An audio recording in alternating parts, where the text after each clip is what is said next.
Good morning, ma'am. I am Rebecca Sumangkad, belong to Group 3. Today, I will report the function and philosophical perspective on art. So, Greek philosopher Aristotle claimed that every particular substance in the world has an end, or telos in Greek, which translates into purpose. Every substance defined as a form matter moves according to a fixed path toward its aim. A seed is bound to become a full-grown plant. A cocoon can look forward to flying high. When it morphs into a butterfly, a baby will eventually turn into a grown man or woman. This telos, according to Aristotle, is intricately linked with function. For a thing to reach its purpose, it also has to fulfill its function. Man, in Aristotle's view of reality, is bound to achieve a life of fulfillment and happiness, or in Greek, eudaimonia. All men move toward this final end. So today we talk about the function of art. So what is functions of art? Function of art is about the use of the object whose function is in question. What is it for? The function of art is an inquiry on what art is. Different art forms come with distinctive functions. The work of arts in paintings, architectures, sculpture, and other literary forms has distinct functions or purpose as to why the artist made it. Functions of arts are classified into three. First, personal function; second, social function; third, physical function. Personal function of art. The personal function of art are varied and are highly subjective. It only depends on the personal or artist who created the art. An artist may create an art out of the need for self-expression. It can also be a mere entertainment for his intended audience. An art may also be therapeutic. This function focuses on the artist's individual expression, experience, or therapeutic need. For example, a person creating a detailed rectangle drawing as a way to relax and relieve stress. The meaning and value are personal to the creator. Second is the social function of art. Art is considered to have a social function if and when it addresses a particular collective interest as opposed to a personal interest. Political art is a very common example of an art with social function. It conveys message of protest, contestation, or whatever message the artist intends his work to carry. It also depicts social conditions. This is the example of social function of art. Mural dep- a mural depicting social injustice in a community, aiming to raise awareness and inspire action. The art's impact is intended for a wider audience, not just the artists. Last is physical function of art. The physical function of art are easiest to spot and understand. It can be found in artworks that are crafted in order to serve some physical purpose. This function highlights the utilitarian or practical aspect of art. The artwork served a physical purpose beyond its aesthetic qualities. Example, a handcrafted Japanese raku bowl used in a tea ceremony. Its function is to hold and serve tea in addition to its artistic value. Other examples include architecture, jewelry making, and interior design. Good evening, ma'am. My name is Nashbon Sumingit, and my topic is all about function of arts. So, function of arts are also another functional art form that has long existed for various purposes. It is also made in order to commemorate important figures in history, like Jose Rizal Monument and this Bonifacio Monument. In Catholic world, sculpture are made by humans, particularly for religious purposes that have remained relevant, vital, and symbolic. So from the early days of humanity, music was used, religion, and dance. Ancient world saw music only as an instrument to invoke their gods and goddess and facilitate worship. It was used for dance and religion where assures synchronicity among dancers. So example is serenade. People compose lyrics of love to express emotions and feelings. A piece of music can be distinctive meanings to different people. So architect. So architecture might be the most prominent functional art form. So uh, the function of art are also known as sculptures are functional art form with diverse purposes. They can commemorate important figures, serve religious functions, or hold symbolic meaning. So this is my example of functional art. Jose Rizal Monument and Andres Bonifacio Monument serve as commemorative sculpture in the Catholic world. Many sculptures serve religious purposes and hold vital symbolic meaning. So my second topic is, does art always have to be functional? So it has been shown that most art is functional and some are not. The value of art does not depend on function but on the work itself. A functional object cannot be claimed to be beautiful unless it can perform its function sufficiently. The poetry of Robert Frost and plays of Aikailos are counted as an example of great works despite not having function. So, does art always have to be functional is the text notes that while much art is functional, some isn't. The value of art doesn't solely depend on its function but also on work itself. A functional object can only be considered beautiful if it performs its function sufficiently. Even art without a clear function can hold significant value. So for example, the poetry of Robert Frost and the plays of are cited as examples of great works despite lacking a readily apparent function.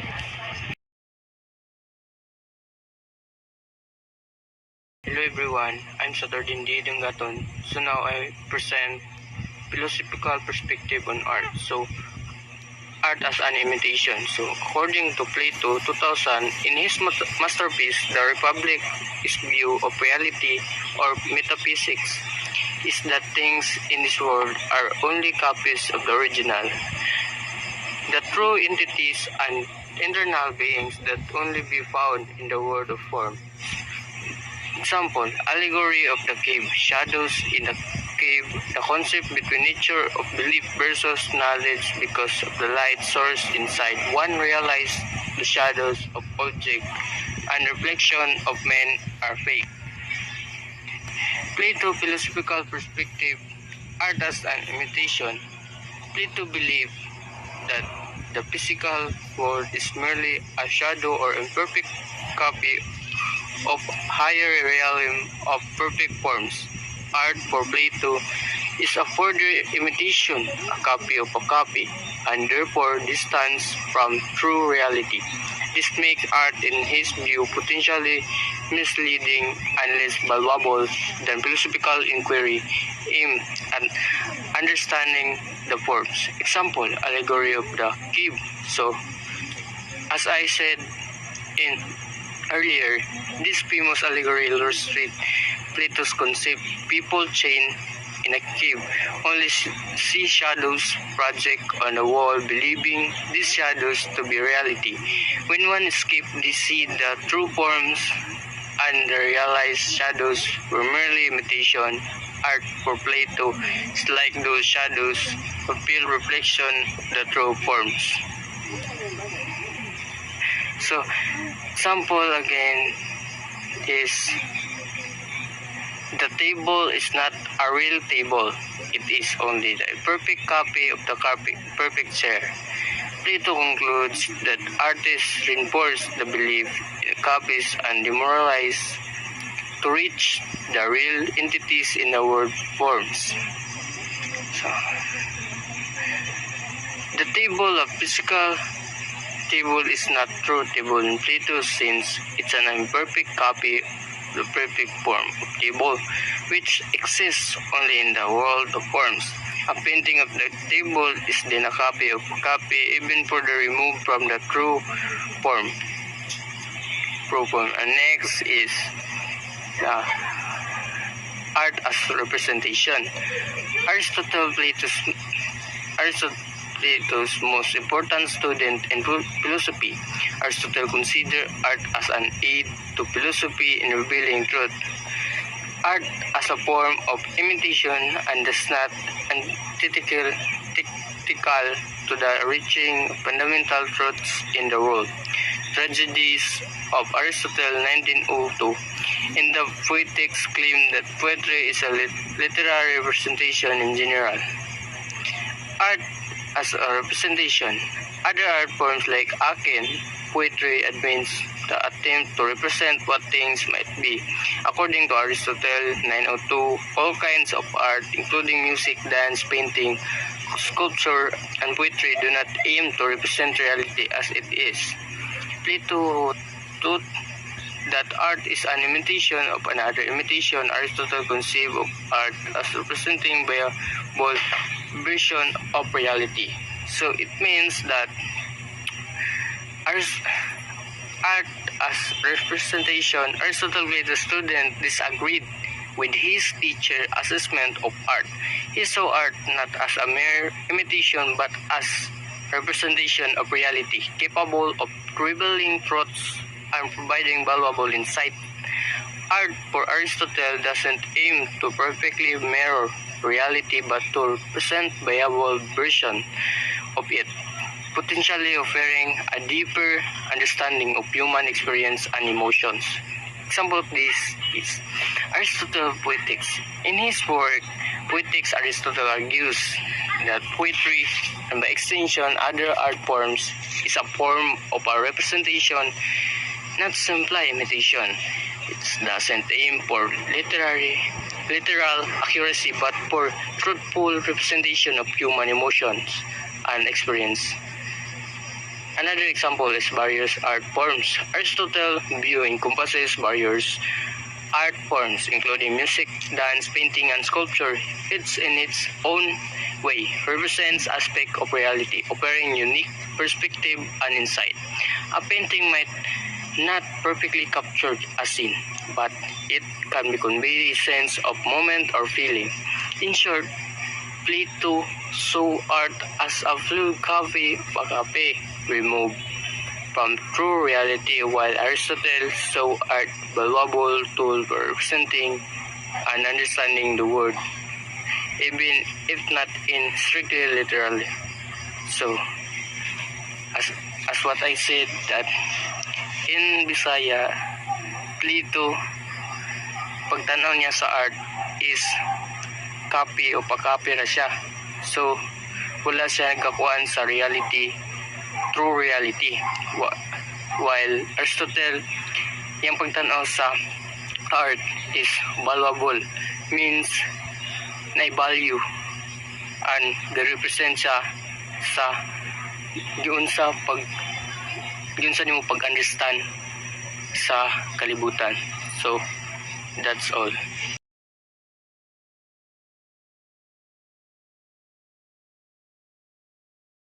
So, hello everyone. This is our report, Art as a Disinterested Judgment and Art as a Communication of Emotion. So, in the third critique that Immanuel Kant wrote, the Critique of Judgment, Kant considered the judgment of beauty the cornerstone of art as something that can be universal despite its subjectivity. Kant mentioned that judgment of beauty and therefore art is innately autonomous from specific interest.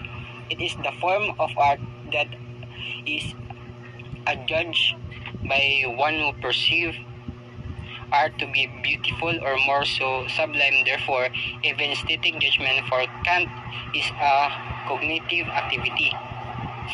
Kant recognized that judgment of beauty is subjective. However, Kant advanced the proposition that even subjective judgment are based on some universal criterion for the said judgment. In the process, Kant to be age-old question of how and in what sense can a judge of beauty, which ordinarily is considered to be a subjective feeling, be considered object or universal? How is this so?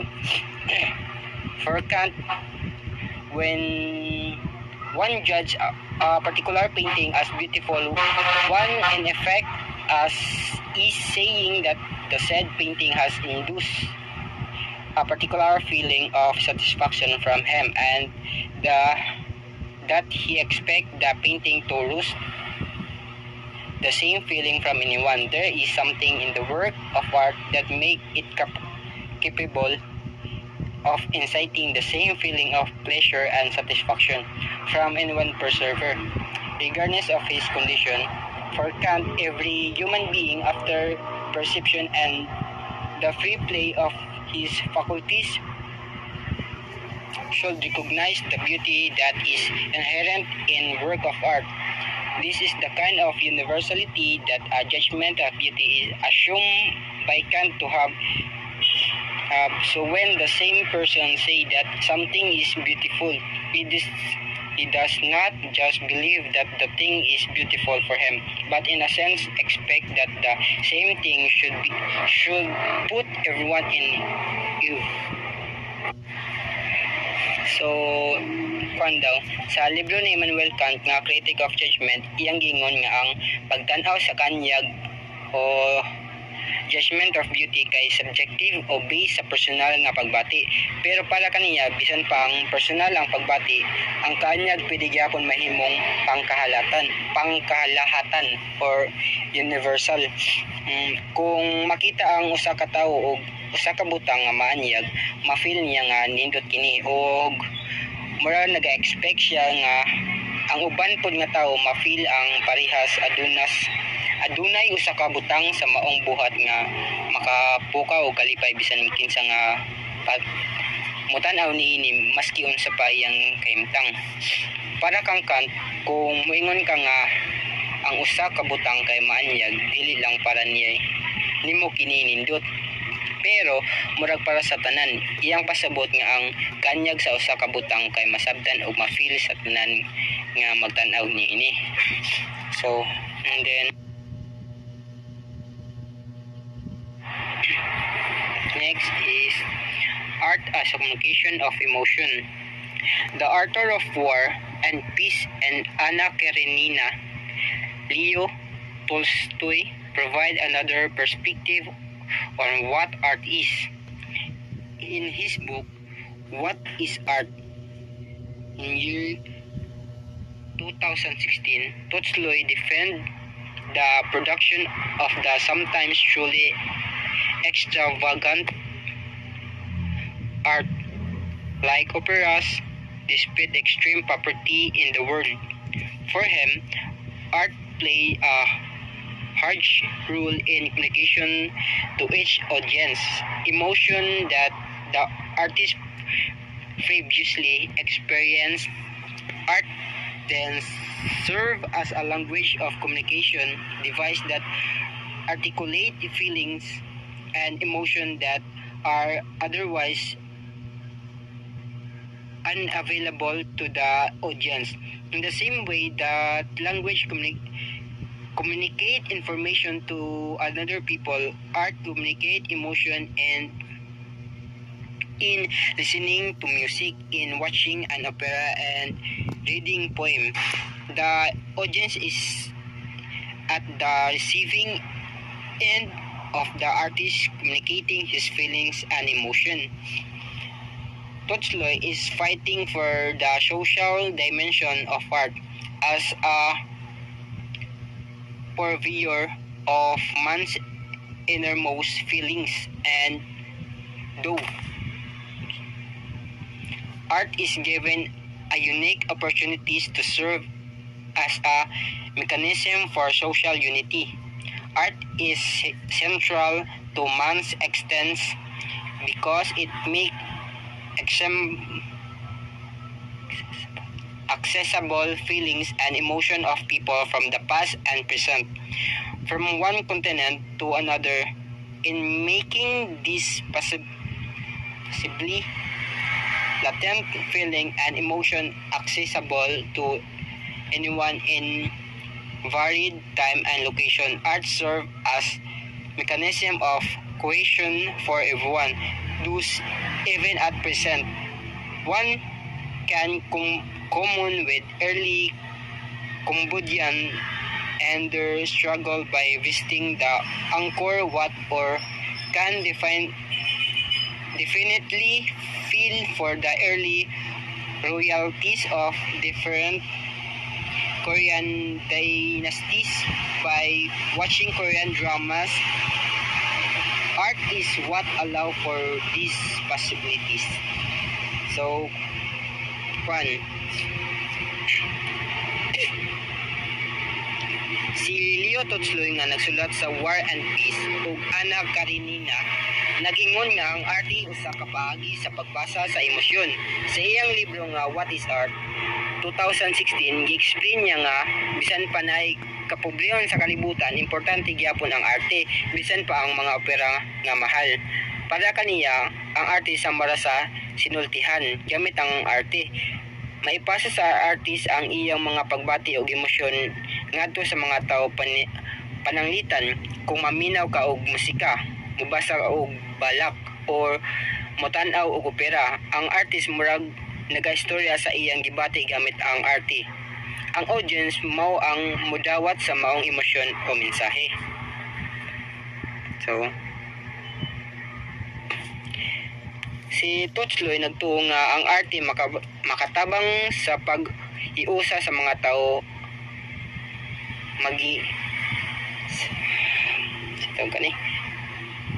sa pag-iusa sa mga tao. Ang arte nagpakita sa tinuod nga pagbati og hunahuna sa tawo. Pinagi sa arte, makita nato ang gibati sa mga tao sa niya nangagi og sa karon. Bisan asa pa sila sa kalibutan. Pananglitan, kung mato ka sa Angkor Wat, masabtan nimo ang kinabuhi sa karaang mga tao sa Cambodia kung mutanaw ka og Korean drama o Korean drama, mabati nimo ang mga pagbati sa karaang hari o reyna sa Korea.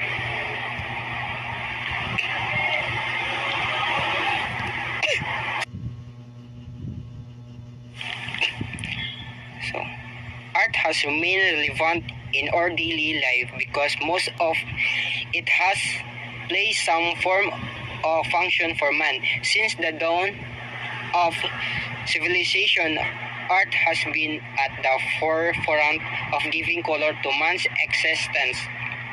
The different function of art may be classified as artist herself or sometimes still the audience of the art. There is a social function in art if and when it has a particular social function, when it addresses a collective need of a group of people. Physical function finally has something to do with direct tangible use of art. Not all product of art have function. This should not disqualify them as art though. As mentioned and elucidated by some of the most important thinkers in history, art may serve either as imitation, representation, disinterested judgment, or simplify a communication of emotion.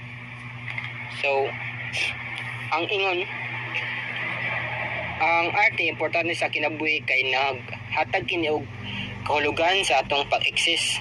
Sukad pa sa sinugdanan, ang arte naghatag og kolor o kinabuhi sa tawo. Pwede na ito mabahin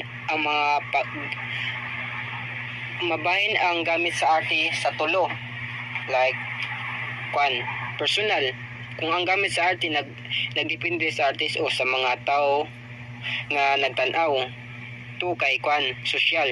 Kung ang arte nagtabang sa grupo o komunidad, physical. Kung ang arte adunay praktikal nga gamit sama sa dekorasyon o uban pa. Bisan pa man nga dili tanan nga porma sa arte klaro ang gamit, usa gyapon kini ka arte. Sumala sa mga bantugang magtutudlo, ang arte mahimusab nga pagkopya o pagre-representar, paghukom sa kaanyag nga walay labot ang personal nga interes o pagbasa sa emosyon.